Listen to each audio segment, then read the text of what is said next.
का मचाई बा वैसे हम ही गीत से बचते रही भैया ट्रेंडिंग में बा और गवैया के बड़ा वायरल करत है कोनो नई नवेले दुल्हन में दुल्हा ड्राइवर मिल गया अनाड़ी बा दुल्हैया अपने दुल्हावा के रहन सहन अपने सहेलिया से बतावे का बतावे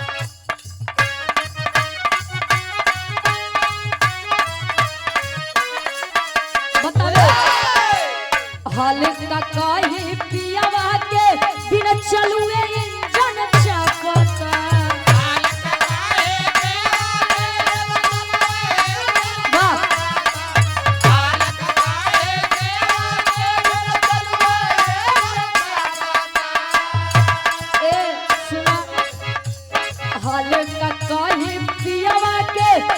चलुए इंजन चापता नया नया ड्राइवर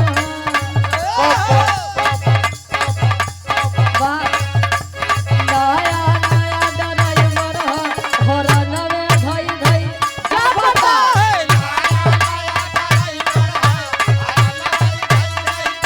जियो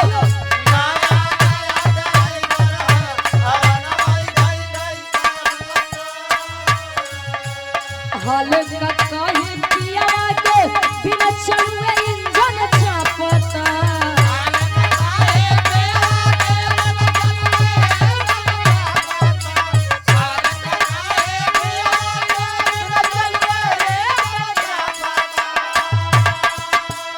हाल का काहे पियावा के बिना चलुए इंजन चापता नया नया ड्राइवर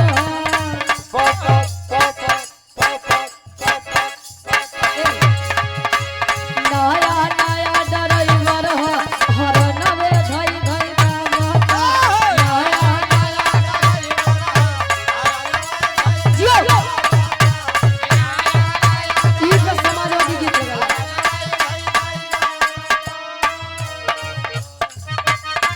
वाह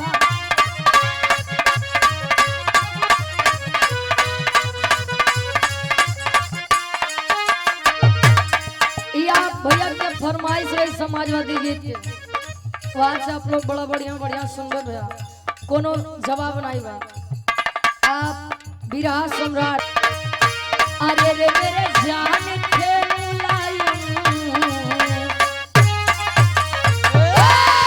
अरे रे मेरे जान से मुलायम देश के साथ मुलायम स्वागत है भैया अखिलेश का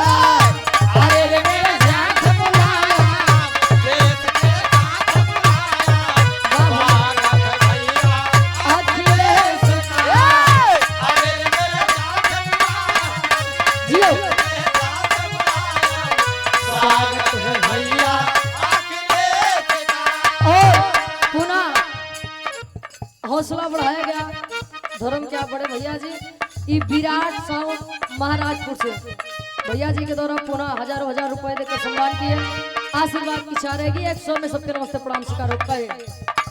कृष्ण कहूँ राम आपको कृष्ण कहूँ राम आपको पूजती हूँ मैं सुबह शाम आपको अरे रे मेरे जान के मुलायम देश के साथ मुलायम स्वागत है भैया अखिलेश का अरे रे मेरे जान के मुलायम देश के साथ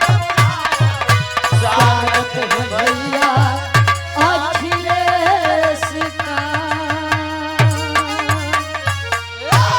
बोल साइकिल जिंदाबाद काहे सुने गाँव बजाऊ में कोनो गलती कसूर भवे तो आप लोग अपन लड़का बच्चा समझ के माफ किया बा बकिया लाइट बंद कर